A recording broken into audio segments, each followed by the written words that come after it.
श्री राम जय राम जय जय राम। श्री राम जय राम जय जय राम। श्री राम जय राम जय जय राम। श्री राम जय राम जय जय राम। श्री राम जय राम जय जय राम। श्री राम। श्री राम। तो हनुमान जी महाराज, जय हनुमान ज्ञान गुण सागर, जय कपीस तिहुँ लोक उजागर। हनुमान जी महाराज तीनों लोक में प्रकट हैं। चारों युग प्रताप तुम्हारा, इनका प्रताप जो है चारों युगों में दिखाई देता है। केवल त्रेता में भगवान श्री राम के साथ आए ऐसा नहीं है, उससे पूर्व भी हनुमान जी महाराज जो हैं भगवान का जो नित्य धाम है साकेत, भगवान श्री राम भूमंडल पे त्रेता में अवतरित होते हैं। उससे पहले भी राम जी हैं। प्रहलाद जो है सतयुग में है, वो कहता है राम नाम जपताम कुतो भयम, मैं राम नाम जपता हूं, मेरे को भय कहाँ है। ये जो आदि ध्वनि है रोम रोम रनंकार, ये रनंकार की जो ध्वनि है ये आदि है। इसके बाद रकारो सम उत्पन्न प्रणव, प्रकार से ही प्रणव की ओंकार की उत्पत्ति हुई है। तो हनुमान जी महाराज के रोम रोम में रनंकार की ध्वनि होती रहती है। जय कपीस, हनुमान जी को कपीश कहा गया। कपी का ईश साधारण रूप में देखा जाए तो बाली और सुग्रीव ये कपीश हैं। उस समय महाराज केसरी, महाराज सुग्रीव, महाराज बाली ये सब कपीस थे, कपियों के स्वामी मालिक। परंतु हनुमान जी को जब कपीश कहा जाता है, कुछ ऐसे हैं कि जो अन्य लोगों के द्वारा मान्यता प्राप्त करते हैं कि हम राजा हैं। बहुमत के द्वारा लोगों ने उनको शासनाध्यक्ष बना दिया, राजा बना दिया। परंतु हनुमान जी को किसी ने राजा बनाया नहीं, परंतु हनुमान जी महाराज सब बानरों के हृदय में शासन करते हैं। क्योंकि जब बानर हनुमान जी का चिंतन करते हैं, देखते हैं कि भगवान के चरणों में हनुमान जी महाराज विराजमान हैं, तो उनको लगता है कि हम सबका नेतृत्व करते हुए, हम सबके प्रतिनिधि के रूप में हनुमान जी महाराज भगवान के चरणों तक हैं। और सभी वानरों को भगवत कृपा प्रसाद दिलाने वाले श्री हनुमान जी महाराज ही हैं। अगर हनुमान जी नहीं होते तो किसी भी वानर को ये लाभ नहीं मिल पाता। सुग्रीव को हनुमान जी महाराज ने मिलाया है। अगर हनुमान जी दया नहीं करते तो सुग्रीव तो राम लक्ष्मण को देख के पलायन कर रहे थे, भाग रहे थे। परंतु हनुमान जी महाराज भगवान श्री राम लक्ष्मण के पास जाते हैं और उनका परिचय पूछते हैं। परिचय पूछने के बाद सुग्रीव ने कहा था कि अगर बाली के द्वारा प्रेरित ये कोई योद्धा हो, वीर हो, तो तुम मेरे को इशारे से बता देना कि यहां से पलायन कर दो। परंतु हनुमान जी ने लिए दो जन पीठ चढ़ाई, राम लक्ष्मण को अपना पृष्ठ पोषक बना लिया।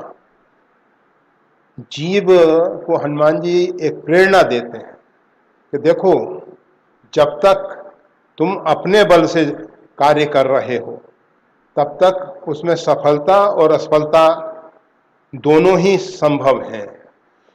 परंतु अगर पृष्ठपोषक राम और लक्ष्मण हो, राम जी जो हैं परिपूर्णतम ब्रह्म है, लक्ष्मण जो हैं जीवाचार्य हैं, वैष्णवाचार्य हैं, वैष्णवों के आचार्य हैं, वो प्राणी मात्र को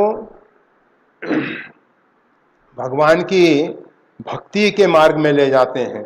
बंदों लक्ष्मण पद जल जाता, शीतल सुभग भगत सुखदाता। रघुपति कीरत विमल पताका, दंड समान भयो जस जाका। ये भक्तों को सुख देने वाले लक्ष्मण जी महाराज हैं। बड़े शीतल स्वभाव के हैं। लोगों को लगता है कि लक्ष्मण जी जरा उग्र स्वभाव के हैं। परशुराम जी के साथ जो संवाद हुआ है उसको देख के सुन के, और जहाँ कहीं जनक जी ने जैसे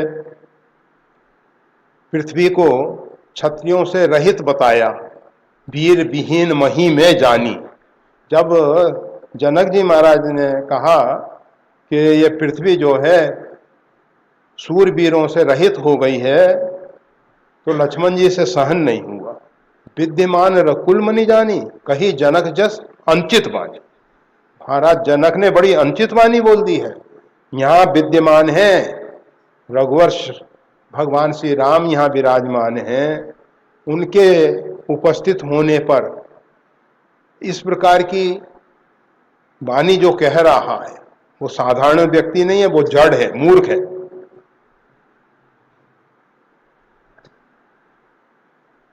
जैसे परशुराम जी भी जनक जी को जड़ ही कहते हैं। कहू जड़ जनक धनुष के तोड़ा, अरे बता मूर्ख जनक, ये धनुष किसने तोड़ा है? ये नहीं पूछा कि किसने तुड़वाया है। चलो वो तो हनुमान जी महाराज जो हैं सुग्रीव हों और सुग्रीव के आश्रित जितने बानर हैं, पहले बाली जो है पूरे बानर समुदाय का शासक था, और जब भगवान श्री राम ने बाली का वध करके सुग्रीव को कपीश बना दिया, तो उसके बाद सुग्रीव ने सभी दिशाओं से, सभी देश देशांतर से वानरों के समूह को बुलाया है, और उसमें भगवान शंकर कहते हैं सो मूरख जो करण च लेखा, उमा पार्वती जैसे कहते हैं कि मैंने उस वानर समूह को देखा था, कटक को देखा था, उस वानरों की सेना को देखा था। अगर उसका कोई गणना करना चाहे तो वो मूर्ख होगा। क्यों? पदम 18 जूथ बंदर, 18 पदम तो यूथपति हैं, और एक एक यूथपति के साथ बहुत अधिक संख्या में बानर हैं, बहुत अधिक संख्या में बानर। और फिर भी मान लो कि गणना हो सकती है। जब यूथपति की गणना हो गई तो प्रत्येक यूथपति के साथ कितने कितने बानर हैं उसकी भी गणना हो सकती है। परंतु शंकर जी ने विचार किया कि जब गणना करेंगे तो बानरों का कोई भरोसा नहीं है, कभी इधर से कूद के इधर आ जाएगा, इधर से इधर। जिनकी गिनती हो चुकी होगी वो इधर के इधर हो जाएंगे। तो इसलिए सो मूर्ख, ये बानरों की गणना करना तो मूर्खता है, नहीं की जा सकती। जो भी है, मतलब कहने का ये है कि बहुत अधिक संख्या में बानर हैं, और हनुमान जी ने सभी बानरों के प्राण बचाए हैं, प्राण बचाए हैं। जो टुकड़ी सीता शोध के लिए गई उसके प्राण हनुमान जी की कृपा से ही बच सके हैं। सुग्रीव ने एक व्यवस्था दी थी कि अगर 1 महीने के भीतर बिना सीता जी की सुधि लिए कोई आएगा तो उसको क्षमा कर दिया जाएगा, और अगर 1 महीने की अवधि पूरी होने के बाद बिना सीता जी की सुधि लिए आ गया तो उसको मृत्युदंड दे दिया जाएगा। बीते अवधि अवधि बीत चुकी थी समुद्र तट पे पहुंचने पे, और ऐसी स्थिति में अगर कोई बानर समुद्र पार करने में समर्थ नहीं था, पार जाकर संशय राखा, निज निज बल सब काहू भाटा। सबने अपना अपना बल बताया, परंतु पार जाने में सभी को संशय है।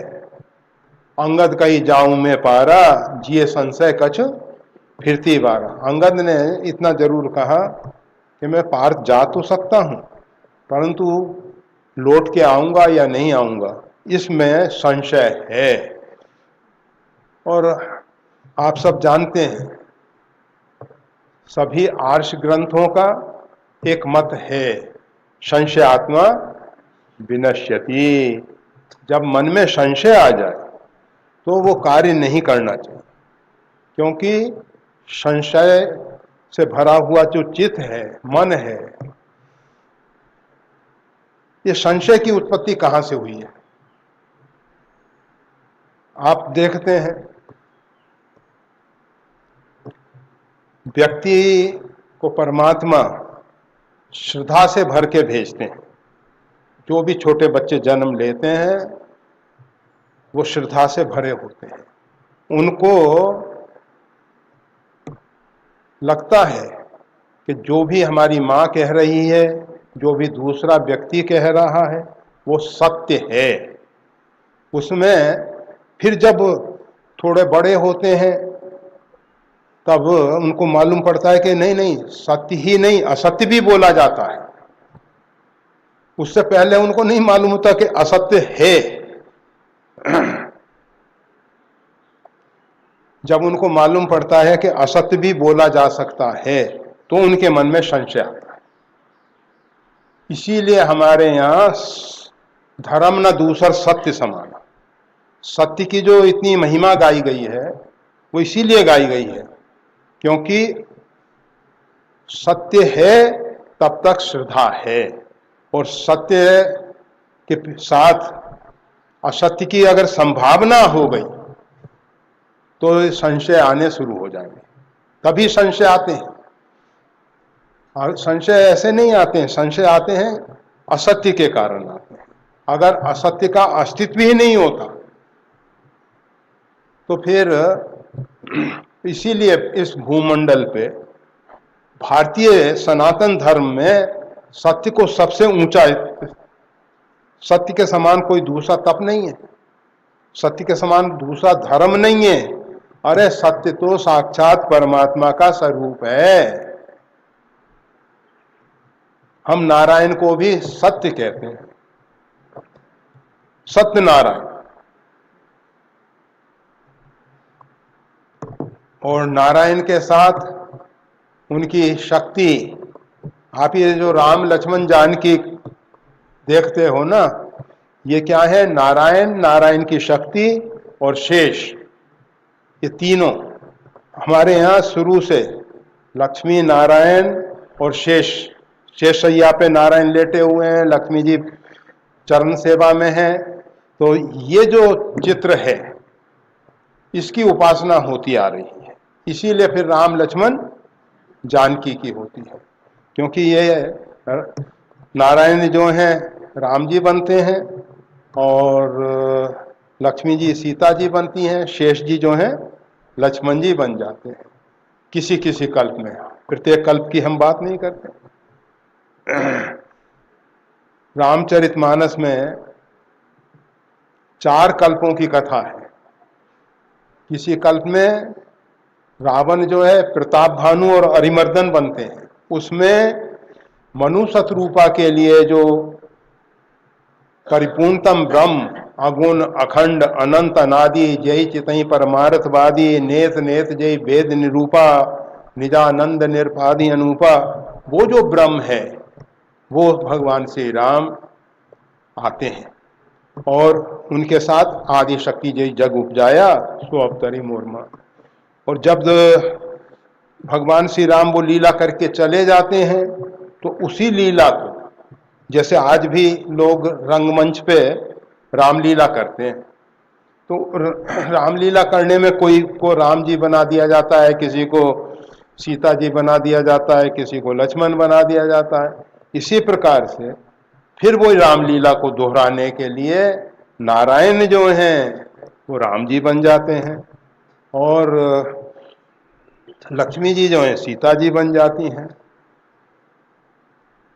और लक्ष्मण जो हैं शेष जी बनते हैं। तो इस प्रकार से ये लीला चला करती है। और ये शंख और चक्र भरत और शत्रुघ्न बनते हैं। तो हम थोड़ा सा हनुमान जी की बात कर रहे हैं। हनुमान जी महाराज का जश जो है तीनों लोकों में प्रकट है, उजागर है।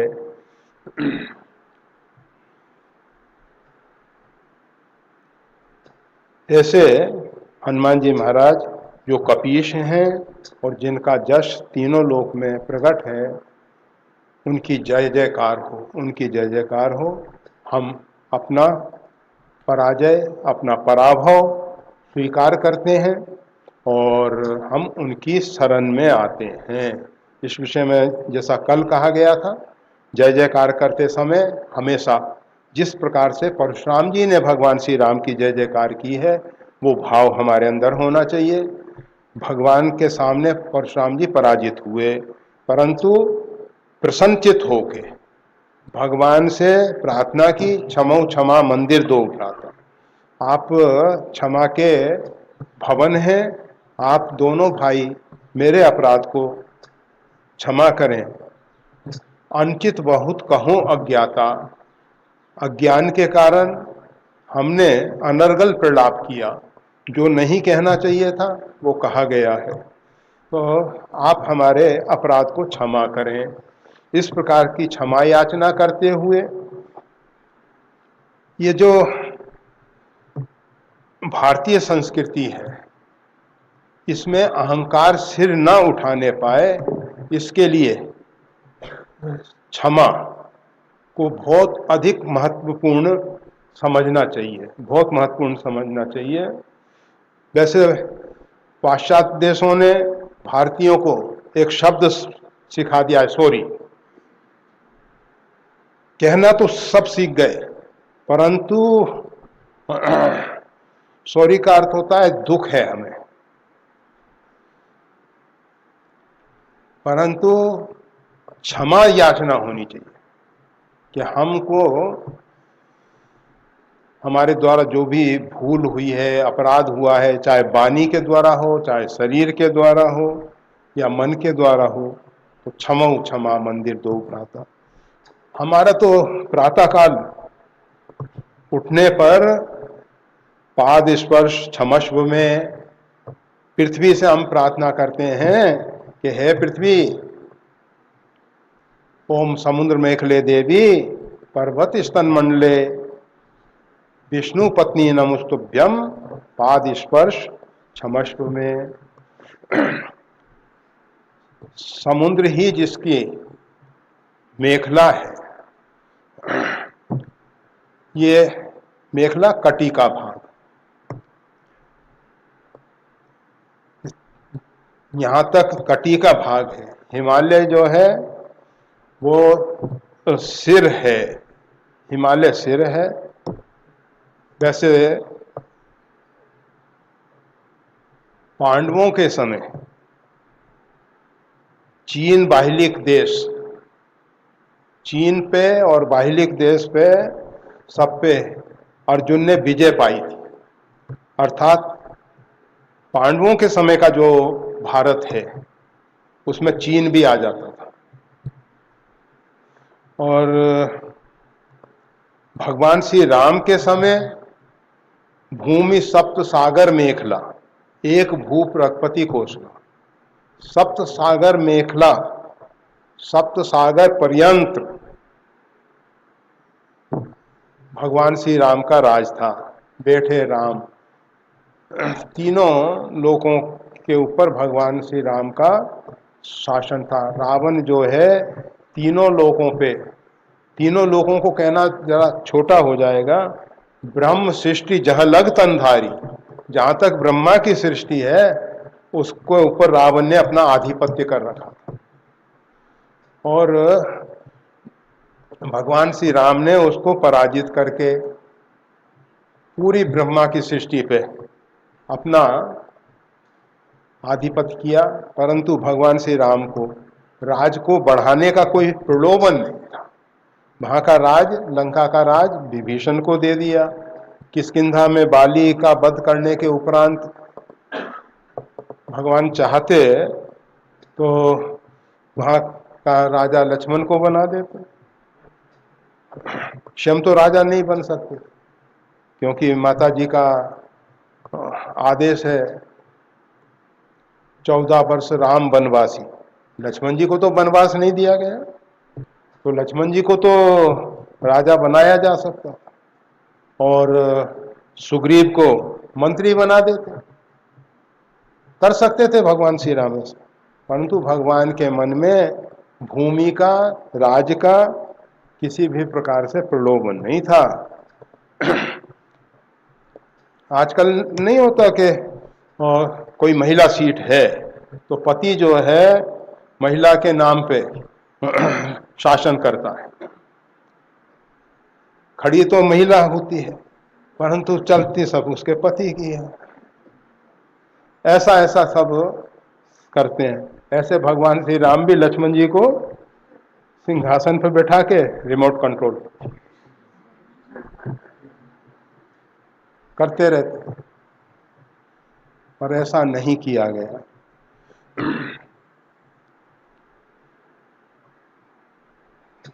तो हनुमान जी महाराज जो हैं, हम बता रहे थे कि कपीस मतलब पूरे वानरों के जीवन की रक्षा की है हनुमान जी महाराज ने, और इसीलिए हनुमान जी को कपीस कहा जाता है। वास्तविक में कपीस हनुमान जी महाराज हैं। सुग्रीव इत्यादि तो एक पद, रिक्त पद को भरने के लिए रख दिए गए बस। बच्चों के आता है ना रिक्त पद को भरना है, तो वह रिक्त पद था इसलिए भरने के लिए रख दिया। राम दूत अतुलित बलधाम।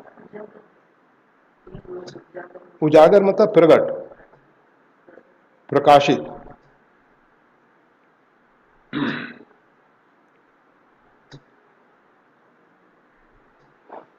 राम दूत अतुलित बलधामा, अंजनी पुत्र पवन सुतनामा।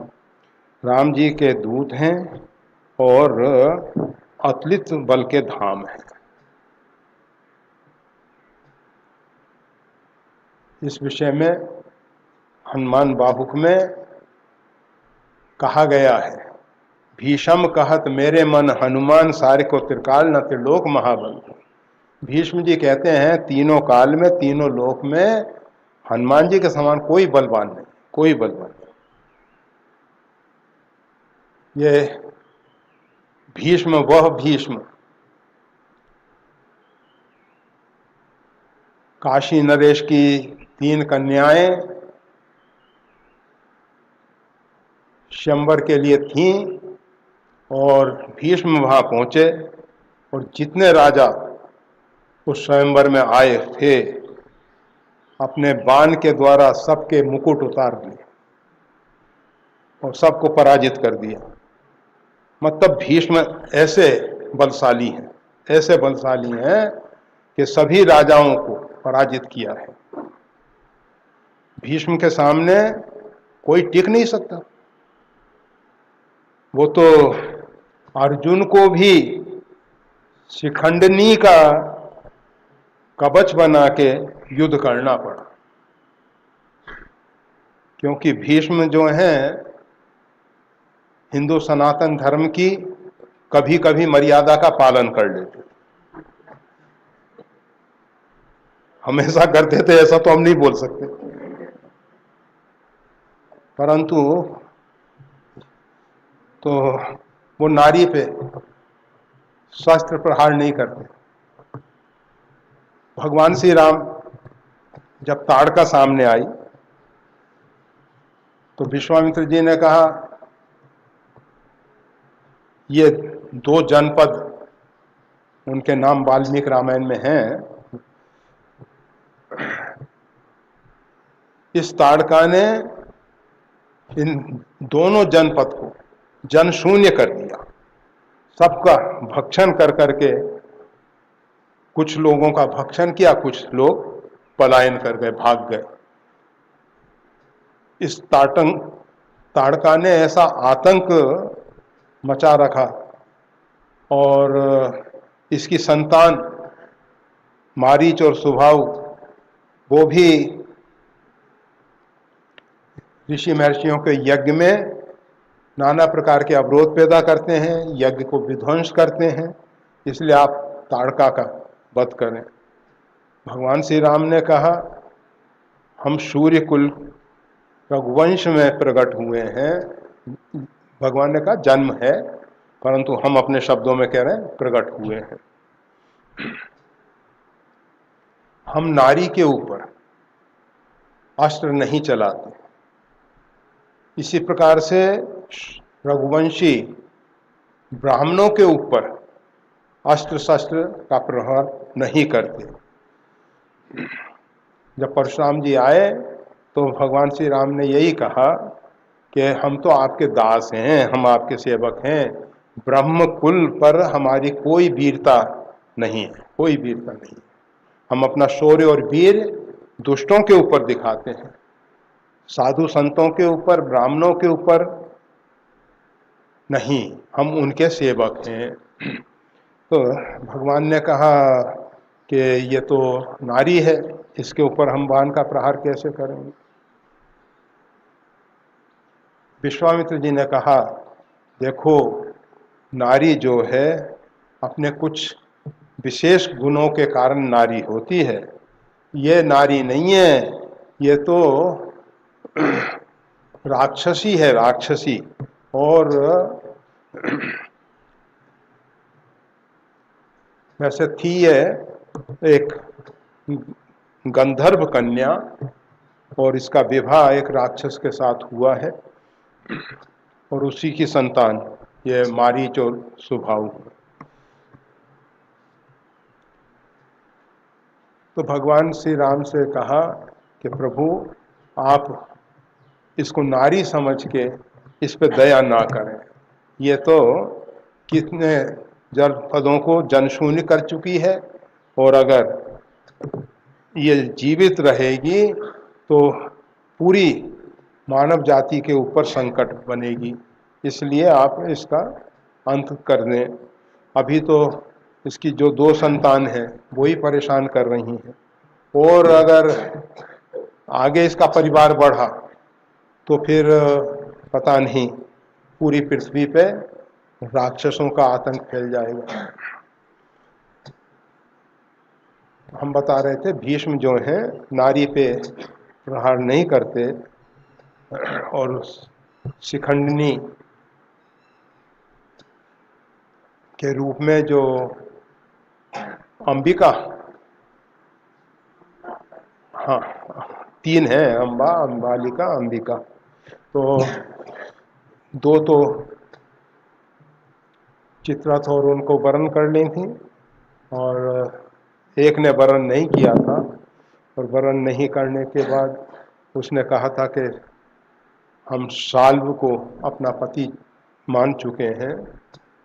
तो भीष्म ने कहा ठीक है तुम जा सकते हो उनके, परंतु शाल्व ने कहा नहीं, भीष्म ने सब राजाओं के साथ मेरे को भी पराजित कर दिया है और पराजित करके आप तीनों को लेके वो हस्तिनापुर जा रहे हैं। अब ऐसी स्थिति में मैं तुमको स्वीकार नहीं कर सकता।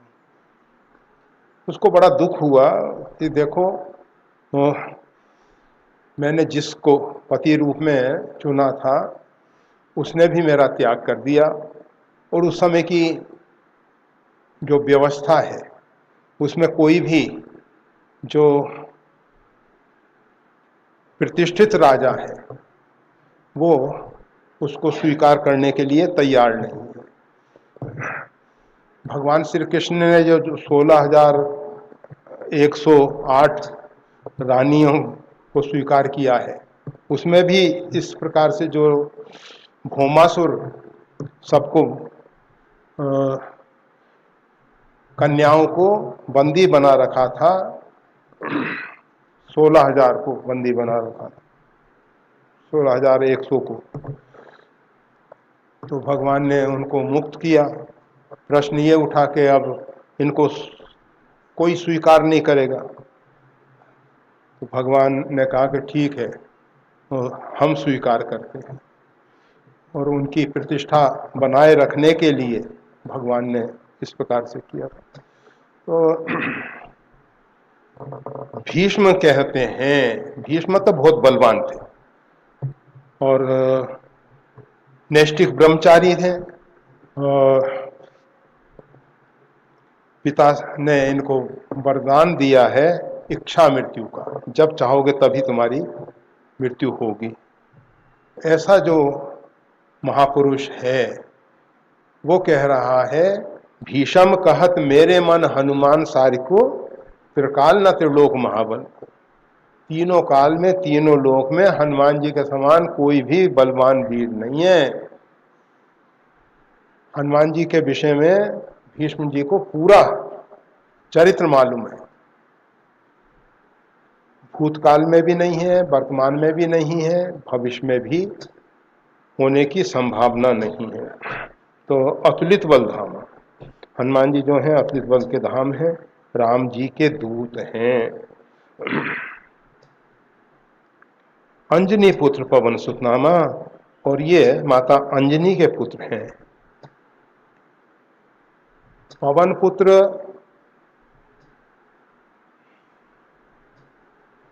भीम भी हैं, परंतु अंजनी का एक लाल है, इसलिए हनुमान जी का आंजनेय जो नाम है, अंजनी नंदन, अंजनी लाल, ये ज्यादा सार्थक है, ज्यादा सार्थक है।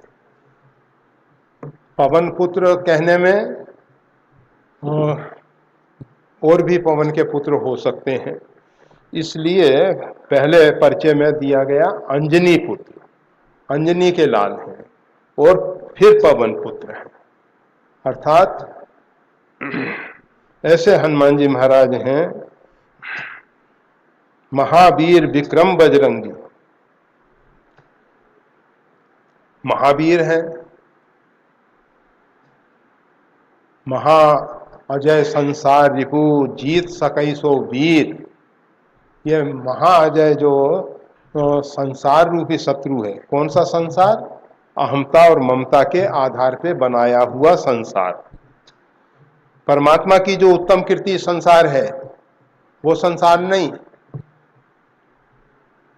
जय सृष्टि उपाय त्रिविध बनाई, वो भगवान की सृष्टि तो उत्तम है, आनंदमयी है, परंतु जो हमारे और आपका बनाया हुआ संसार है, हम और आप कहते हैं, अगर कोई के घर में युवान पुत्र मर गया तो माता कहती है मेरा तो संसार उजड़ गया। किसी के घर में आग लग गई, सब जल के खाक हो गया, तो कहते हैं हमारा तो घर ही जल के खाक हो गया। ये जो हमारा संसार है ये दुखदाई है। और हनुमान जी महाराज जो हैं, अहमता और ममता के दायरों से ऊपर उठे हुए हैं, इसलिए महावीर, इसलिए महावीर।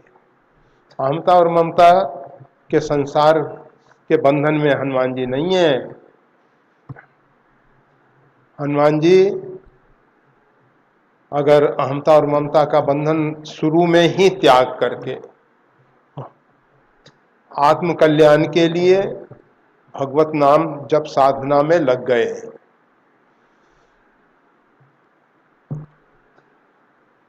सूर्य से पढ़ने के बाद उनको जब बोध हुआ कि सभी शास्त्रों में, सभी वेद पुराण का भगवत नाम ही सार है, तो भगवत नाम का जप करने लगे। और जप करते करते सुमिर पवन सुत पावन नामू, अपने बस कर राखे रामू। परमात्मा भी उनके अनुकूल हो गए। परमात्मा को बस में करने का मतलब परमात्मा को प्रेम पास में बांध लिया। झीनी झीनी प्रेम की डोर मुंह से तोड़ी न छोड़ी जाए।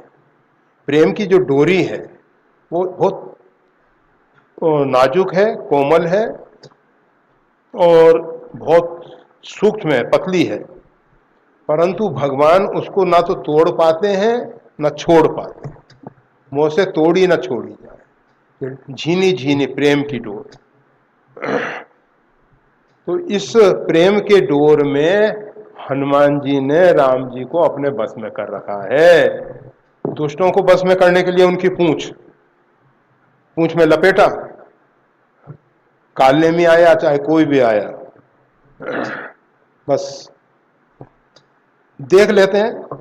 अगर साधारण मच्छर जैसा कछ मारे कछ मरदेसी हाथ में मसल दिया,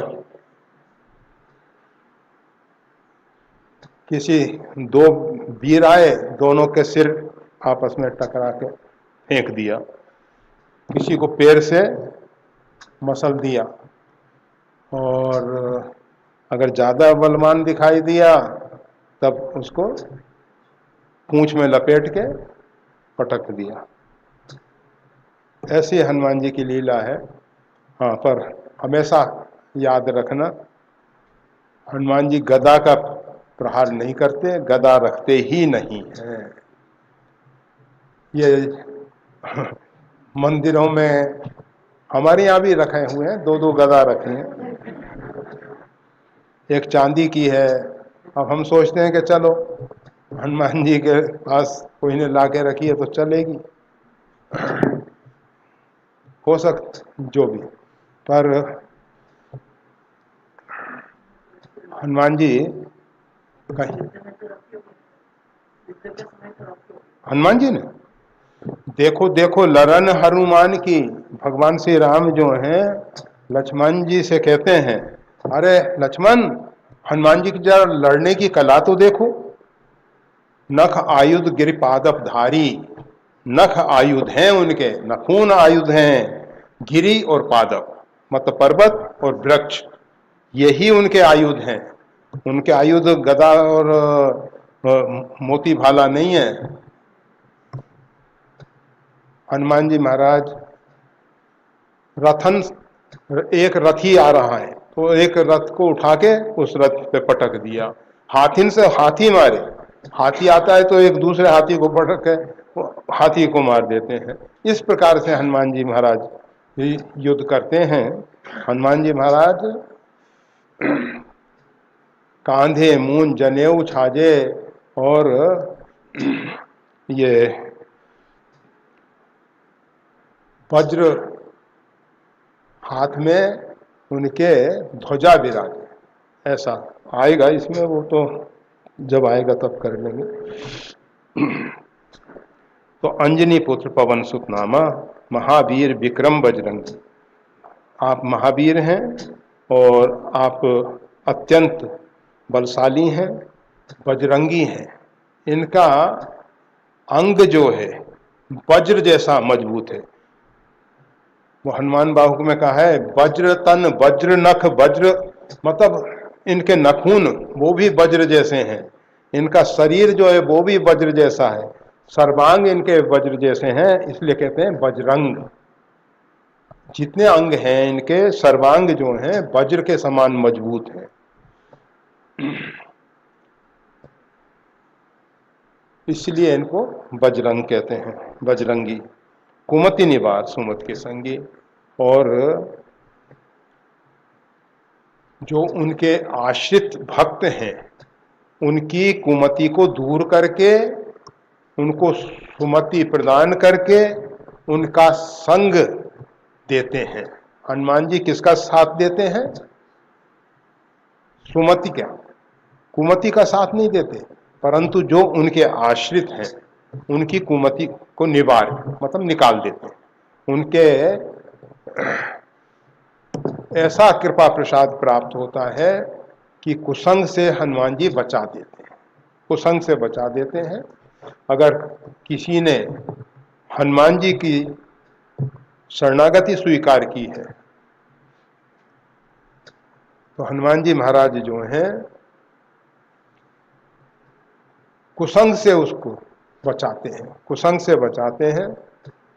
और अगर मान लो प्रारब्ध ऐसा है कि वो कुसंग में फंसी गया, विधिवत सुजन कुसंगत पर है, कुछ ऐसा प्रारब्ध है जिसके कारण उसको कुसंग में फंसना पड़ गया, तो अब फनी मनी सम निज गुण अनुसार। तब हनुमान जी ऐसी कृपा करते हैं कि जिस प्रकार से सर्प की मणि सांप के अंदर रहने पर भी सांप के विष से प्रभावित नहीं होती, इसी प्रकार से दुष्टों के बीच में रहते हुए भी हनुमान जी के आश्रित जो हैं उनसे प्रभावित नहीं होते, उनके दोष दुर्गुण से बच जाते हैं।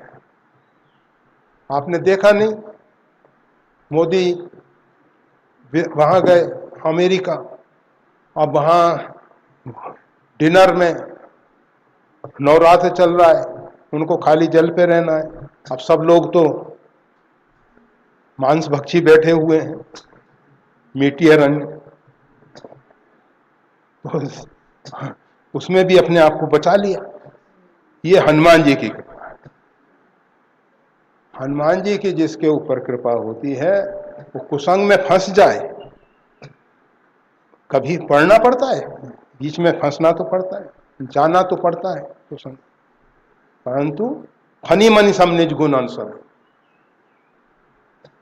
दुष्टों के तामसी आहार से, दुष्टों की दुष्ट प्रवृत्तियों से हनुमान जी की कृपा से रक्षा हो जाती है, रक्षा हो जाती है अगर अपने आप में दृढ़ संकल्प हो तो। अब बहुत से लोग कहते हैं ना क्या करें, कुसंग ऐसा है, सबके साथ बैठना पड़ता है और इस प्रकार के आहार लेने पड़ते हैं, अल्कोहल इत्यादि का सेवन करना। अरे प्रहलाद को देखो, प्रहलाद का पिता स्वयं भगवान नारायण का विरोधी है और सब राक्षस जो हैं तमोगुनी आहार विहार करने वाले, भगवान के विरोधी, परंतु उनके बीच में प्रहलाद रहता है। प्रहलाद का कोई कुछ नहीं बिगाड़ सका, क्योंकि प्रहलाद के पास राम नाम का बल है। वज्र पंजर नामेदम, ये जो वज्र पंजर नामेदम नाम का जो कवच है वो हमारी रक्षा करता है। अगर व्यक्ति भगवत नाम सुमरन करता रहेगा तो फिर दुष्टों के बीच में रह के भी उसकी सुरक्षा हो जाए। तो कुमति निवार भगवान हनुमान जी महाराज हमारे अंदर जो कुमति बसी हुई है उसको तो निकाल देते हैं, आगे भविष्य के लिए कुसंग से बचा देते हैं। और अगर मान लीजिए किसी कारणवश प्रारब्ध ऐसा है जिसके कारण हमको कुसंग में जाना पड़ा, तो हमारी रक्षा जिस प्रकार से सांप के अंदर सांप की मणि रहती है उस प्रकार से रहकर कर देते हैं। सुमत के संगी और जो सुमति है, शुद्ध बुद्धि है, पवित्र बुद्धि है, उसका हनुमान जी साथ देते हैं। दुर्मति का साथ नहीं देते, दुर्मति को तो दूर कर देते हैं।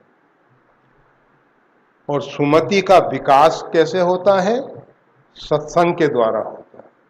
तो हनुमान जी महाराज सत्संग की प्राप्ति कराते हैं, सत्संग की प्राप्ति कराते हैं। शम नाम जपते हैं, रामचरित सुनने के रसिक हैं, तो राम भक्तों को एक दूसरे से जोड़ देते हैं, एक दूसरे से जोड़ देते हैं।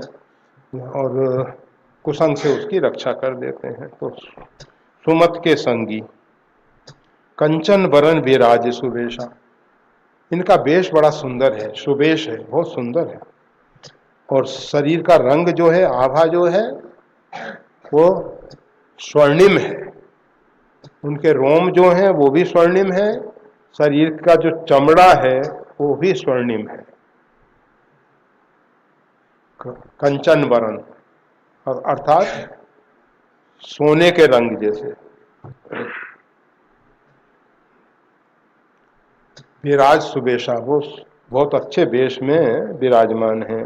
कानन कुंडल कुंचित केशा, इनके कान में कुंडल हैं और केश जो हैं घुंघराले हैं। कुंचित केश, कुंचित यानी टेढ़े, घुंघराले बाल ऐसे।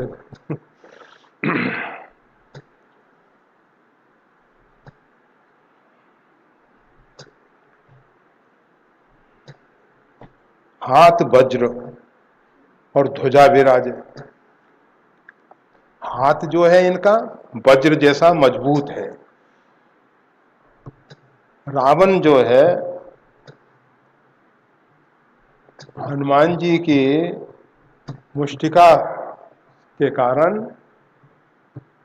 मूर्छित होके गिर गया, मूर्छित होके गिर गया। कुंभकर्ण को लगी हनुमान जी की मुष्टिका, कुंभकर्ण नीचे गिरा। जहां जहां हनुमान जी का मुष्टिका प्रहार होता है, परंतु केवल गिराते नहीं है,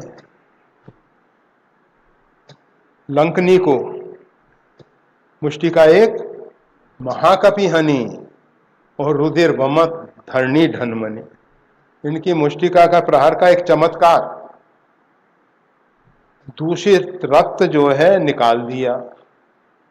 रुधिर वमत, रुधिर का वमन करते हुए पृथ्वी पे गिरी और पुनि संभार उठी सो लंका, संभल के उठ गई। अगर हनुमान जी चाहते तो उसका काम तमाम कर सकते थे, परंतु ज्ञानी नाम अग्रगण्य हैं, वो तो जानते हैं कि किसके ऊपर कितना प्रहार करना चाहिए, कितना ये सहन कर सकता है। मारने के लिए राम जी, क्योंकि राम जी जिसको मारेंगे उसको तारेंगे, ऐसा हनुमान जी महाराज विचार करते हैं। अब बहुत से राक्षस जब मानते ही नहीं, मक्खी की तरह भिन भिनाने लगे चारों तरफ, तो स्वाभाविक है कि मक्खी आई, उड़ाया, अब उसने में तो गिर गए, खत्म हो गए, क्या करेंगे।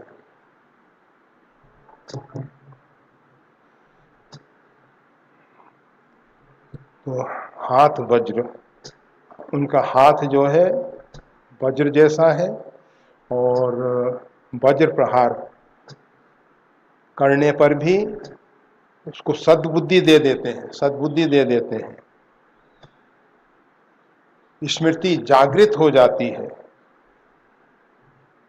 लंकनी की, लंका नगरी की जो अधिष्ठाती देवी है लंकनी, हनुमान जी के मुष्टिका प्रहार से उसका दूषित रक्त बह गया और उसकी स्मरण शक्ति जो है वो जागृत हो गई। तात मोरति पुण्य बहुता, देखो नयन राम कर दूता, जब राव नहीं ब्रह्मवर दीना, चलत विरंच कहा मोई चीना, विकल होशते कब के मारे, तब जानेश निश्चर संहारे। जब तुम बानर के प्रहार से मूर्छित हो जाओ, समझ लेना राक्षसों का अंतकाल आ गया। और जब हनुमान जी महाराज ने इस प्रकार से मुष्टिका प्रहार की है, तो लंका नगरी के ऊपर हनुमान जी का कब्जा हो गया। पूरी लंका को तो हनुमान जी ने पहले ही जीत लिया था, परंतु राम जी के उज्जवल यश और कीर्ति को बढ़ाने के लिए हनुमान जी चाहते, लंका नगरी को जीत लिया, लंका को जला के खाक बना दिया। हनुमान जी सर्वसमर्थ हैं, हनुमान जी ने जब सीता शोध के लिए जा रहे थे तो पूछा कि मेरे को वहां जाके करना क्या है। सहित सहाय राव नहीं मारी, आनु यहाँ त्रिकूट उपारी।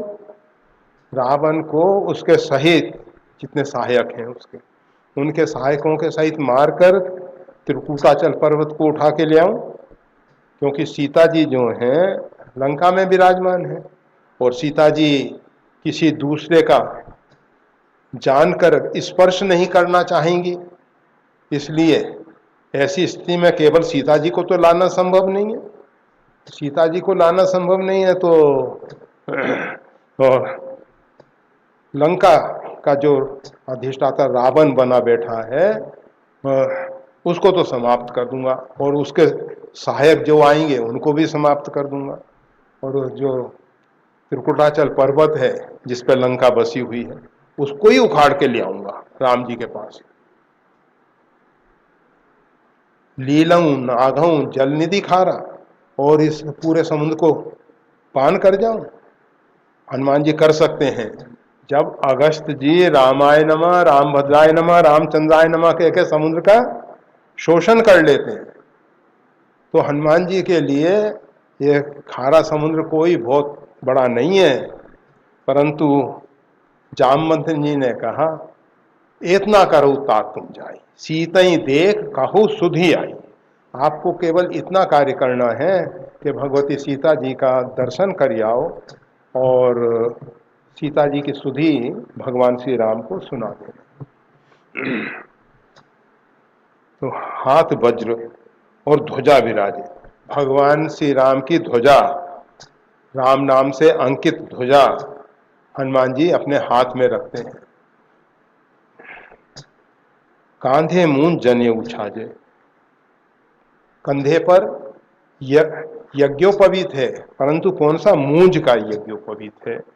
ये जो विरक्त ब्रह्मचारी अथवा जो विरक्त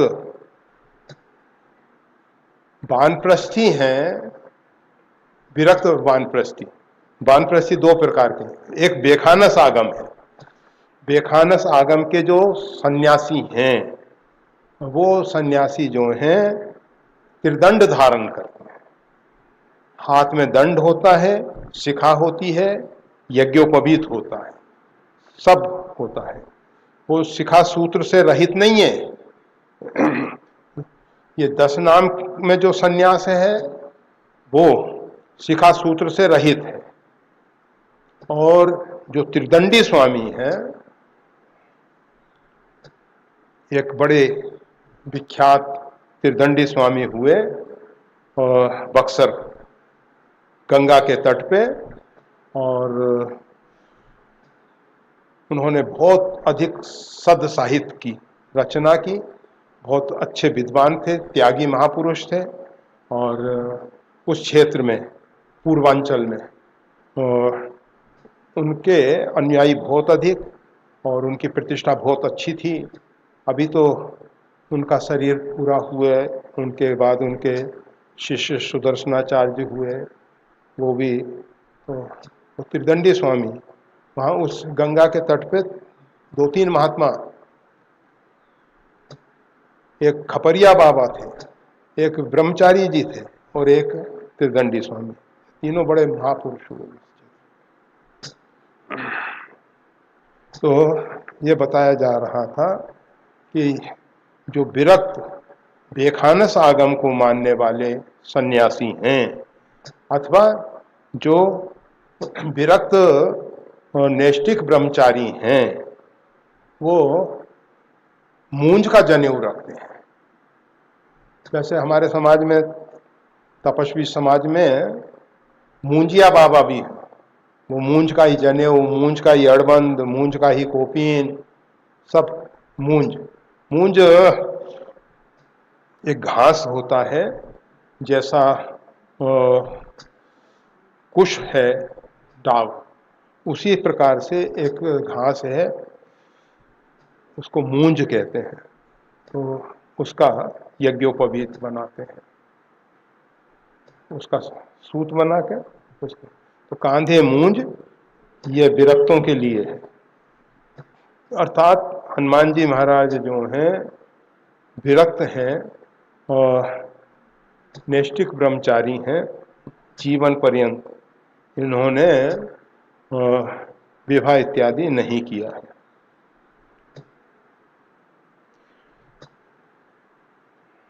कांधे मूंज जनेऊ शादी। और घड़ी कह रही है कि जब हनुमान जी महाराज इस प्रकार से विरक्त वैष्णव हैं, उनको तो जरूरत है नहीं भोजन इत्यादि की, वो तो 3-3 दिन तक राम काज कीने बिन मोहि कहाँ विश्राम, ना विश्राम की जरूरत ना कुछ। परंतु आप सबको तो ये जो शरीर रूपी घर में जीवात्मा निवास कर रहा है, तो किराया तो देना ही पड़ेगा। तो कहते हैं, संत कहते हैं, इन